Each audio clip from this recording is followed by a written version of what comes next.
Monday Night Rugby on Off the Ball. With Vodafone, main sponsor of the Irish rugby team. We all belong to the team of us. So we're talking England 15, Ireland 32. Tries from James Lowe, Hugo Keenan, Jack Conan and Finlay Bealham. A record-winning margin at Twickenham for Ireland. There was a win for Scotland in Rome, and then a case of what could have been, I suppose, in Cardiff for Wales. Very happy to bring in Fiona Hayes and Gerry Thornley of the Irish Times. Fiona, you're there? I'm here, Joe. Good to be here. Never has a record-winning margin at Twickenham been greeted with so much criticism and indifference and crossed arms. So talk to us about this Irish performance. I wasn't too upset with the performance. I think a big thing for me was obviously the decisions at Scrum, and that's been the talk, I think, of everyone since that game. But I was talking to Gerry earlier. I look back at those Scrums today. I paused it. I watched the angles, and I think it literally, in the first half especially, Genge hips were absolutely nearly kicking out to the sideline where he was boring in and angling in so much. So I think that upset the whole flow of the game. To come away like they did, they started really well, finished really well, but there was, I think it was something like 17 turnovers in the middle of that, and that is an area that really, really upset people. And I think the English line speed and pressure, we didn't deal with that.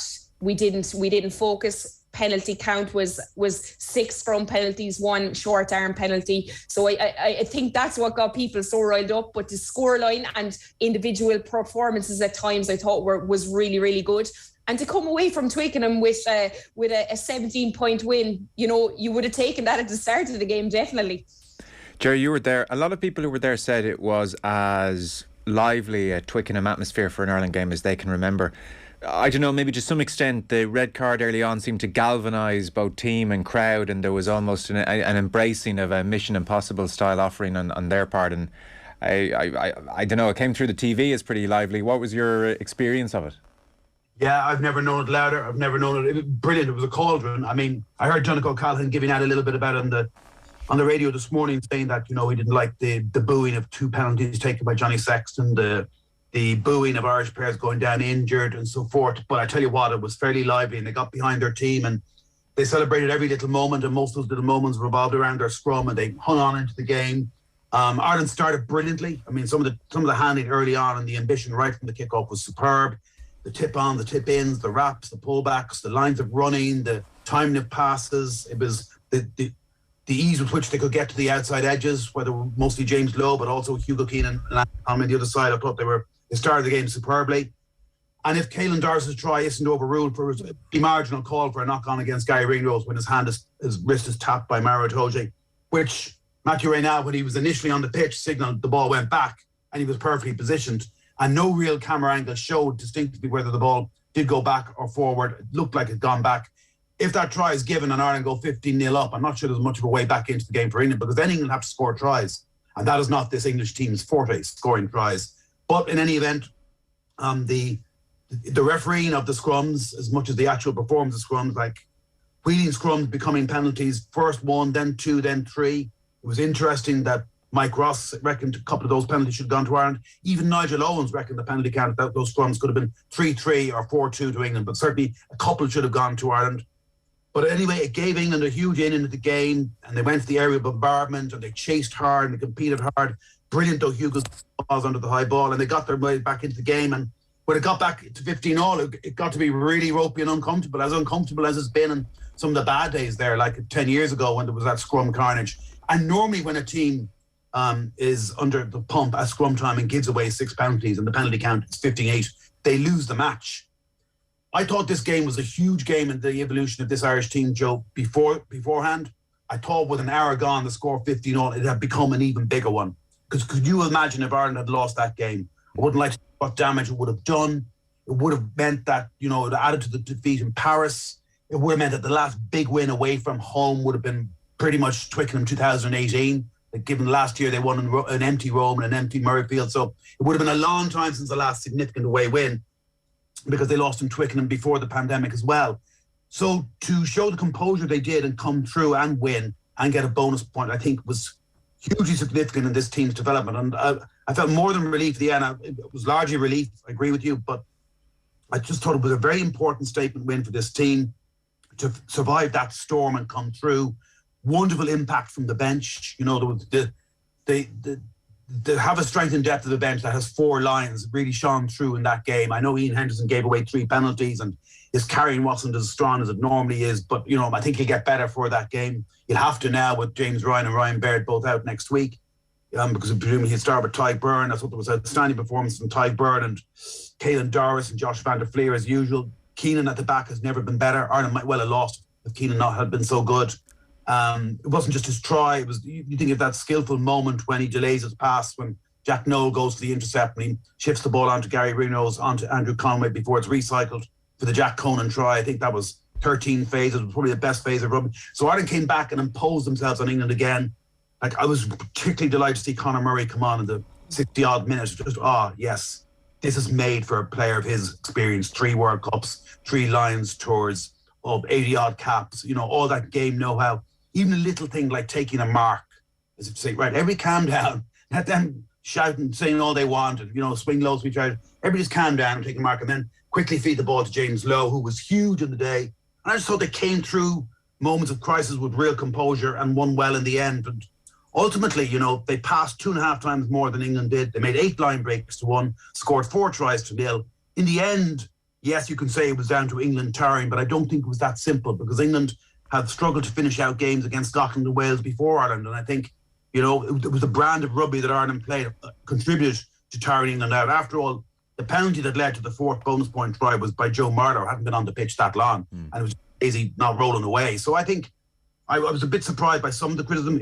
I've never known such a disparity of views on an Irish performance, an Irish win, in all my times as a journalist. Yeah.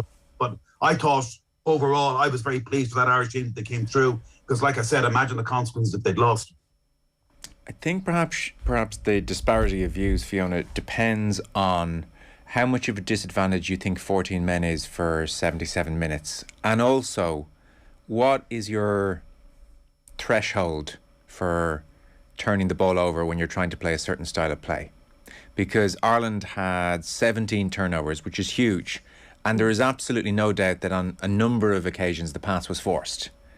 And I think some onlookers will think, well, that's just part of the style we're playing, and that's why we're scoring all these tries, that's why we're cutting teams open, and you can't make an omelette without breaking a few eggshells and that kind of a thing. Whereas others are looking at it saying, well, this is borderline unprofessional. They're against 14 men. Just go through a few phases. You see what happens when they take England through lots of phases for the Jack Conan try. That was about a 2-minute sequence of play. You eventually, because of the numbers game, you go over. And so Ireland made very hard work of this. I think that maybe is the nub of the issue, perhaps.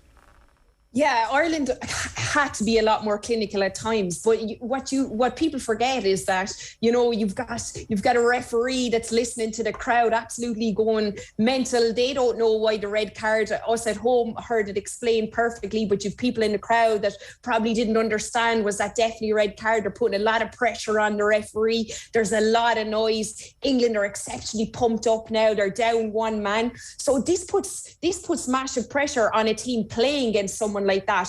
It went from England talking about how physical they're going to be at the breakdown and how they're going to impose that to Ireland, to an English team, you know, just up and they're thinking they're going to lose a match because they're 1 down. But that brings a lot of pressure onto Ireland.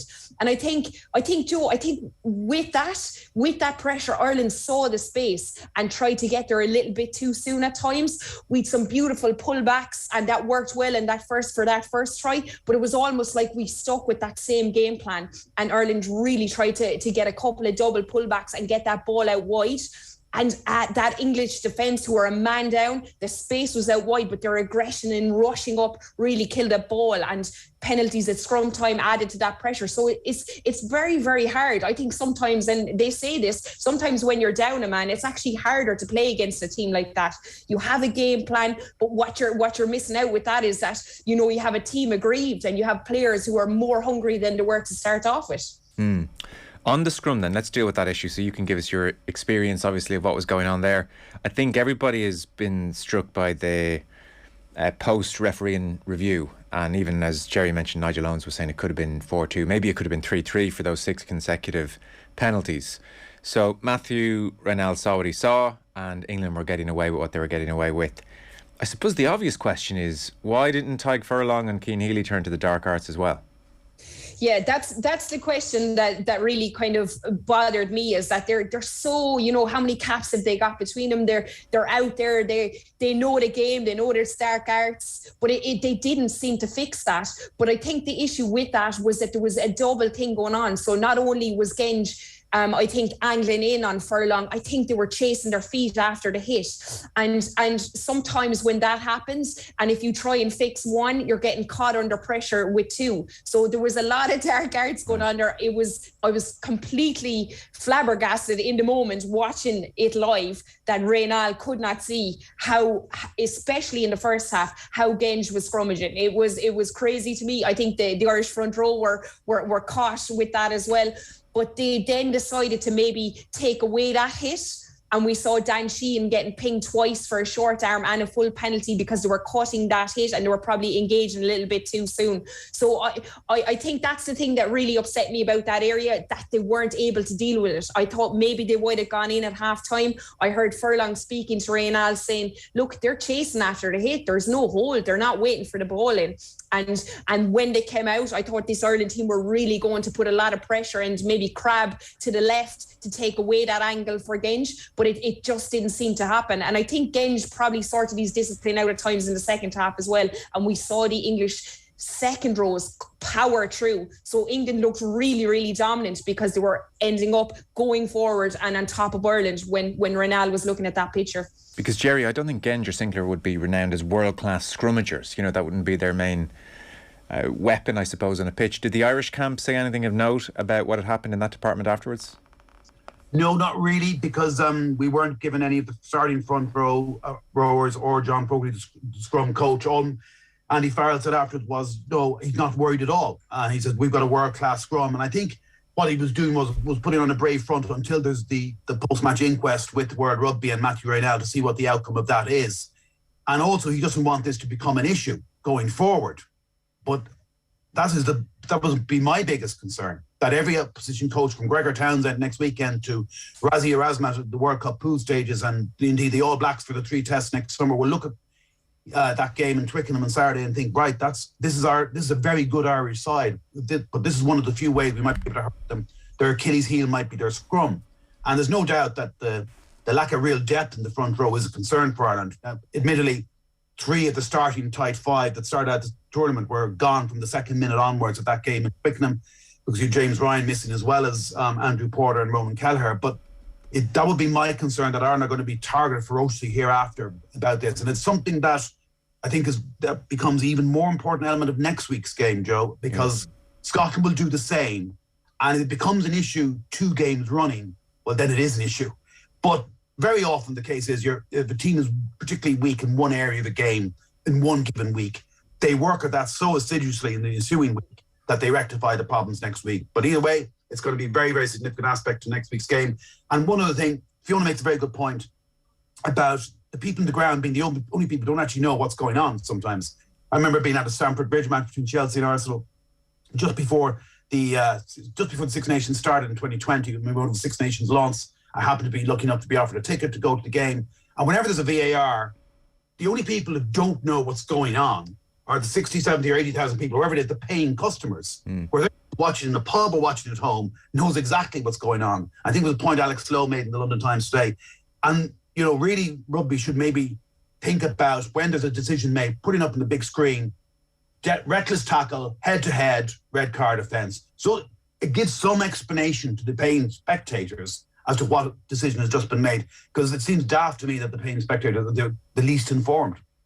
So was the replay of the incident not put up on a big screen in the stadium, no? Yeah, sure it is. But I suppose the replay is, but the explanation you hear from Reynal through the protocols, the lack of mitigating factors, his discussion with Marius Jonker, the TMO, that is not, unless there's a tiny percentage of people that might have a ref link in the ground. Otherwise, I just think it would help if there was an explanation put up on the screen what the decision is and why. Yeah, generally I agree with you. Now, if anyone needed an explanation about the Charlie Ewels tackle, then we're in bigger trouble than I thought. But I take the general you know what point. I'm saying, though? Yeah, that's the general point I am. Yeah. But I mean, I don't think anyone who was booing the sending off and had seen the replay, I mean, good luck to you, but you're willfully misunderstanding what happened there. So the booing had nothing to do with not understanding. It was the most obvious red card I think I've seen all championship.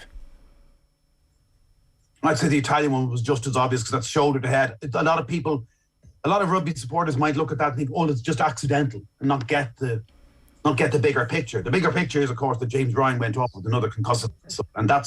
And rugby's been at this now for 5 years. Nearly 5 years since Sonny Bill Williams got red carded in that second test in Wellington against the Lions. And yet there's still debate as to whether there should be red cards or not.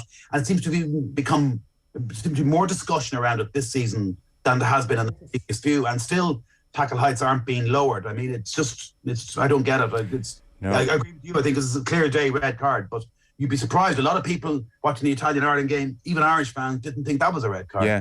We'll circle back to the high tackle situation because it does merit conversation. Just a last one on the scrum, Fiona, then. So Gerry's talking about the Scottish game next week being an interesting litmus test now. So the line has been said over the last 48 hours that this proves that Ireland need more depth in the front row. Part of me is wondering if that's quite true. Like, missing 3 of the tight 5, you're missing your loose head, you're missing your starting hooker. You bring in somebody like Cian Healy, who I presume is not going to have a day like that again. Are we, like, is this not as bad as it gets? Are we not just fine in terms of depth, or would you have your worries? I think we're fine in terms of depth. I think this is an Irish thing to do. We panic straight away. I mean, as Gerry said, it's one game and we're going off one referee's interpretation of the laws of scrum. So next week we could be really, really dominant, and this isn't even discussed at all. I'm quite happy. I think the likes of Dan Sheehan, sometimes maybe, and it's more rugby is what he needs. You know, we know we saw him around the pitch. We know what he's doing in the line-out. Maybe it's scrum. It mightn't. We've got Herring, who we know is an absolutely exceptional scrummager, but maybe it's scrum, the likes of Dan Sheehan. So it's the more game time that these guys can get. There's going to be that ongoing debate about Ty Byrne in the second row. Is he strong enough? We didn't question about it when we were beating Wales or other games like that. So I think the depth is there. I think we just need to back the system. And if there's an issue next week, then we have to look at maybe getting bigger second rows in there. But I think anyone that's coming on, and you've guys chomping at the bit. I mean, we would have loved to see Ryan Baird get on, and we'd love to see him playing next week. He's not available, but we have guys that will take a step up, and the more game time they get at that level is what really stands. And I think this Andy Farrell team needs to start getting those guys in there and getting them games. Yeah. Gerry, would you be worried about depth in the scrum, or do you think this is as bad as it gets and they're unlikely to have a day again like that with personnel that we saw on Saturday? I think there is a bit of an issue with that, to be honest, in the front row, particularly in the props, both sides. I mean, look in Paris, like both Andrew Porter and Tyke Fordham played more than 70 minutes. That tells you a lot. Sure. And I think that, I think there is, but like I said, and Fiona's agreeing with me, the proof will be next Saturday to a large degree. If it happens 2 weeks in a row, then it really is an issue going forward. If it doesn't happen next week, then that issue's been put to bed, and the narrative can come out of the Irish camp that Matthew Raynal got a few of those decisions wrong, which it looks like he did do. Yeah, sorry, I do take your Paris point. Actually, I'm not sure if having Tyke Furlong and Porter, Furlong in particular, playing almost 80 minutes is the way to go, especially at a World Cup with lots of games coming thick and fast. That might get Ireland into hot water. Mm-hmm, exactly. So, on the point of momentum change here, Johnny Sexton said an interesting thing, Fiona. He said we would have lost that game 2 years ago, and I didn't fully know what he meant by that, but maybe Hugo Keenan shed some light on it, because he was saying afterwards that under the sticks at 15 points apiece, he said, I remember Ian Henderson, Jonathan Sexton bringing us together and saying, this is the punch in the face that we've been talking about. It's time to settle. So it does seem as if this team have almost been trying to prepare for these moments where everything's off kilter and finding a way to reset. And clearly they did. What was the big difference between, say, that 20 minutes where England were moving towards 15 points apiece and then the final 20 minutes of the game? The thing that I saw there was a big momentum change as well is that Ireland were winning those little battles. I remember, you had 67 minutes. We saw that line out steal where Herring grabbed the ball, settled things down. We had a couple of turnovers. that were involved in that. But the biggest thing for me was when Ireland started playing flat on the gain line. They started giving those pops. They were literally trying to hit the ball up. They weren't afraid of that is England physicality. They probably had worn the defence down as such, but they were far more confident. You had the likes of Henderson carrying it in. You had the likes of Conan coming on, making those big carries, and it just seemed to settle them down. They were almost earning the right to get to that wide phase. And then you always have Lowe's Boot, who worked really, really well for us. And you had Andrew Conway with a couple of those 50-22s. So it was almost like they took a breather, they settled down, they earned those yards, they worked really hard. And then you had the luck of the green in a couple of areas as well. A quote from Eddie Jones, Gerry, which caught my eye. He said, "We want to be an old-fashioned England pack and a new-fashioned England attack." Now, first part, absolutely, we saw that. As for the new-fashioned England attack, look, maybe it's because they're down to 14 men and backs against the wall. I've no idea what this team are really working towards. Like, all the statistics, metres gained, 555 Ireland, 214 England. Ireland had 192 passes. England, to that 192 passes, had 69. Ireland had 143 runs, England 59. And then defenders beaten, Ireland 26, England 7. Ireland 8 clean line breaks to England's 1. On every metric, it bears up what we saw, is that England played about the most basic game plan you could imagine. And then Jones sitting in the press conference afterwards saying we're aspiring to old-fashioned England pack and new-fashioned England attack. What are your thoughts on what's going on here with this team? Because it doesn't make much sense. Well, yeah, I remember, I might even said in the show last week, I certainly wrote it last week, that this still looked to me like old England v New Ireland. And that's the reason why I'm so chuffed that Ireland did win this game, because they're playing a brand of rugby that is risky, but it's high risk, high reward. And it's probably the most enjoyable brand of rugby that we've ever seen from an Irish team, like period, ever. We're not seeing anything like the same from England. There's nothing like the same variety of options for the ball carrier. It's supposedly just unstructured. He regards what Ireland do as very structured, as very interesting, but very structured, is how he put it. Where England, after 3 phases, just doesn't matter the number on your back. And they did get wide a couple of times. That time that Joe Marchant threw out that pass that was about 4 metres forward to Sam Simmons that might contrive to miss. But by and large, it was scrum dominance, take 3 points and put the ball in the air and chase hard. And maybe go to the corner for a couple of mauls, which the Irish maul defence was excellent. Whereas in the past, that might have been England's route to victory, as well as a scrum, the mauls in the corner.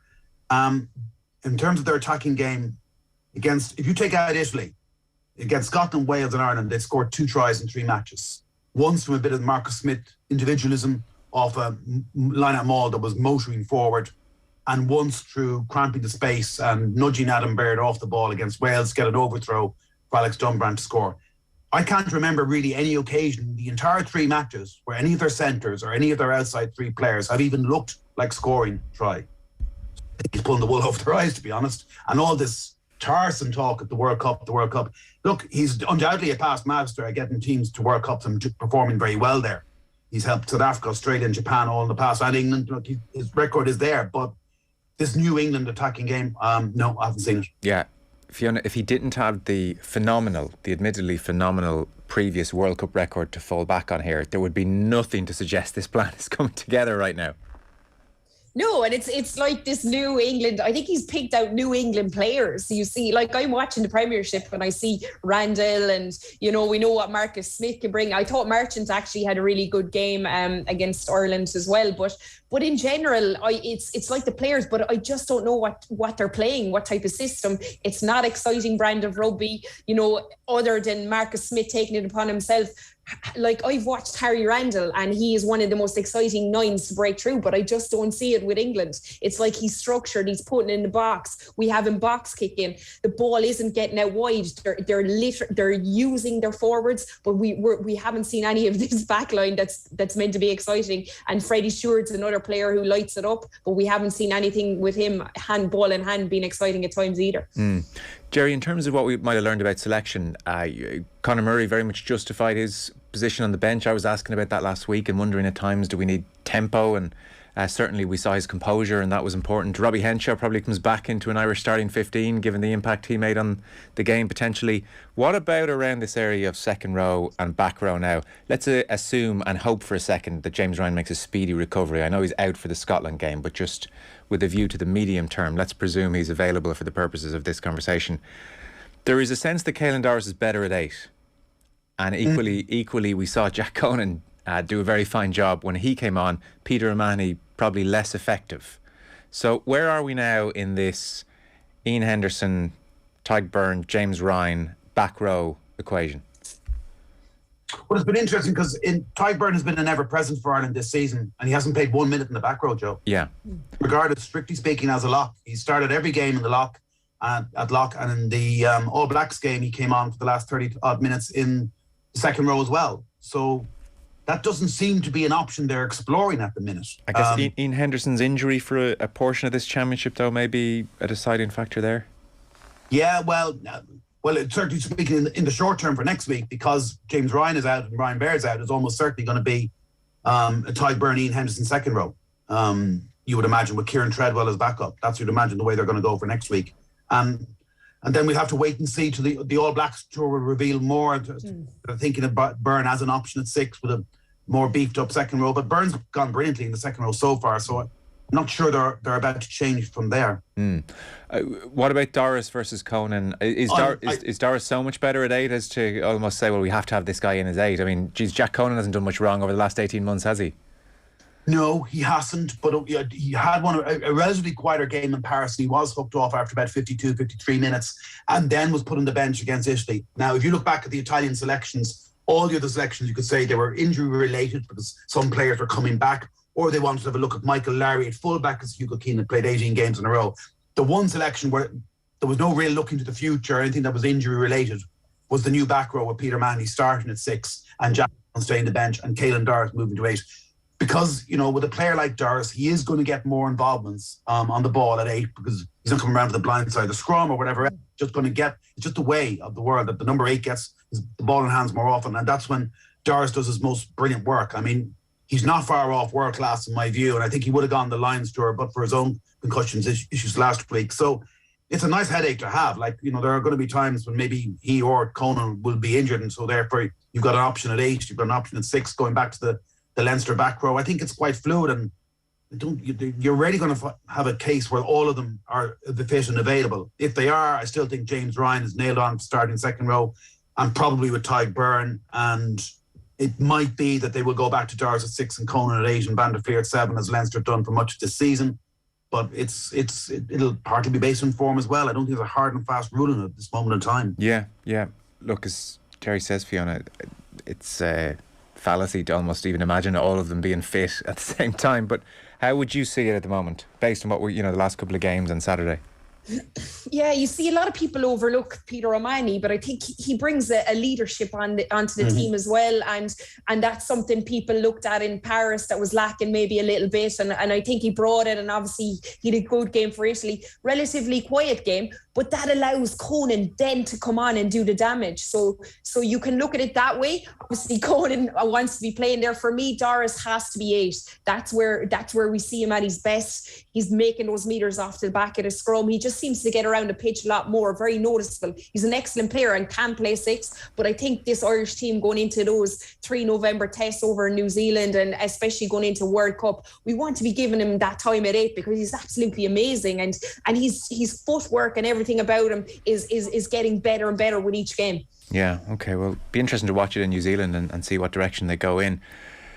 The Charlie Ewels tackle then, Gerry, so we alluded to it. How many years now have World Rugby been trying to implement this culture change? Are we any further along than, say, 2 years ago in terms of what we're seeing in the general cut and thrust to play? High tackles, have they come down at all? I think they have. I think we have seen them come down, but to be honest, we're seeing an awful lot more offloading in the game. As a result, offloading stats have clearly gone up. That would be my clear impression anyway. Not just Ireland are trying to offload more. I know not all of them went to hand. We know that, but 11 did, and if 2 or 3 more do, they win even more comfortably. And I think that's partly because tackle counts have been brought down. I think what it does do, though, it highlights the daftness of this idea that red cards should become 20-minute only offences. Because then that counters against this campaign to make rugby a safer game and reduce the amount of concussions. You're then saying, on the one hand, we're outlawing head-high hits, but on the other hand, we're not going to punish them as much as we used to. The player who committed the act won't come back on, but he can be replaced 20 minutes later. Why make it less of a deterrent? I don't get that thinking at all. Maybe I'm missing something. Well, could I play devil's advocate now for a second? Because I definitely see where you're coming from. The argument maybe could be expanded to red card, quote unquote, ruins the game, and therefore the 20 minutes is a sufficient deterrent, allied to a lengthy ban afterwards. I.e., if you've been given let's call it an orange card, for instance, in this case, if you've been given an orange card and had your 20 minutes, your team down to 40 men for 20 minutes, and you come off and you're replaced by another, but you know as well you're going to get a month ban for that high hit, and therefore we both hopefully have enough of a deterrent and also protect the integrity of 15 versus 15 where possible, then maybe that's a better balance. I mean, that's a thought.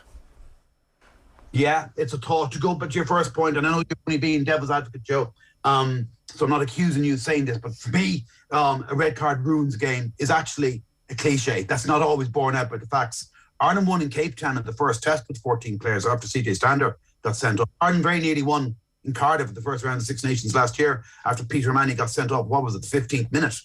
England were back at 15 all after an hour, and the place was rocking. Twickenham was absolutely rocking. I would love it if the Aviva would be half as noisy next Saturday, finally awake from its Six Nations slumber this season, and maybe a few people could even learn the words "Feel the Bat and Ryan" Green, or if not, maybe pass the tickets on to somebody else. But I don't necessarily think the red card does ruin the game, actually. Certainly not in Saturday's evidence. Yeah. Certainly made it more likely that Ireland would win, but that was a belter. It was a pulsating game. You couldn't take your eyes off. No, it's true. That was a hell of a tangent, by the way, as well. Nice dig at the Aviva and swooping back to your original point. Wow. Took no prize. That was a drive-by. So, Fiona, what give us your thought on, one, to what extent the Charlie Ewell's tackles are decreasing in the game, and we're seeing improvements in that front, whether that's happening or not, and then also what kind of treatment should it be? Red card, orange card, some kind of ban? I don't know.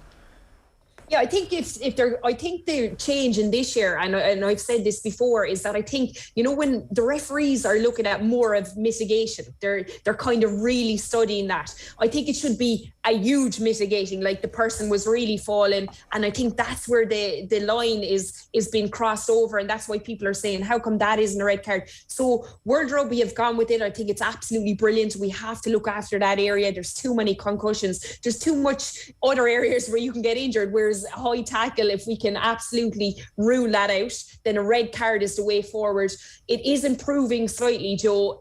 Not enough, but I think a lot of teams, a lot of coaches have talked about that they have to go back to tackle tech, and they have to look at a lot more at training. And that is definitely a key for me. And I see that with my own players. It just had to be looked in. You might think, okay, we can park tackle tech for this week, but it's about focusing on it week in, week out. And it's a big area, because if you lose someone in international rugby, although Gerry has pointed out a couple of times, it doesn't mean you lose the game, but you're really, really letting your team down. And that's what I think. I think it's an individual thing. Players need to work really, really hard on it, and it needs to be wiped out of the game, and a red card is the way forward. They've gone with it, so they need to stick with it, and it needs to be really, really enforced by the referees. There's no mitigating circumstances if there's a slight drop. Yeah. It has to be just straight red, gone, good luck. But would it be your suspicion, Fiona, because talking to relatively recent former players, there is still the sense in the game from defensive coaches that if we allow the opposition to offload and get their hands free, we're in big trouble. So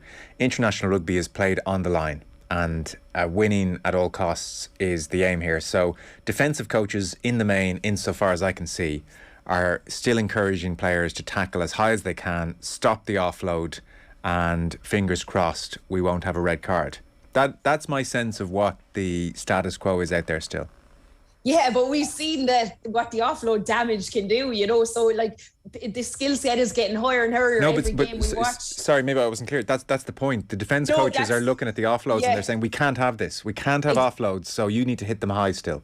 Exactly. So that's why defence coaches are focusing on that. It's not right, but that's the area they're saying. So you can't have a one-man low tackle. And I've even worked with my own team on that. You have to get someone else on the ball to block that offload. But it's how you work around that. You can still stop the ball from being offloaded without getting a shoulder hit to the head. So I think it's so technical detailed that it needs to be focused on. It needs to be really looked at. It's not, let's get an outside shot on that player so they can't offload the ball.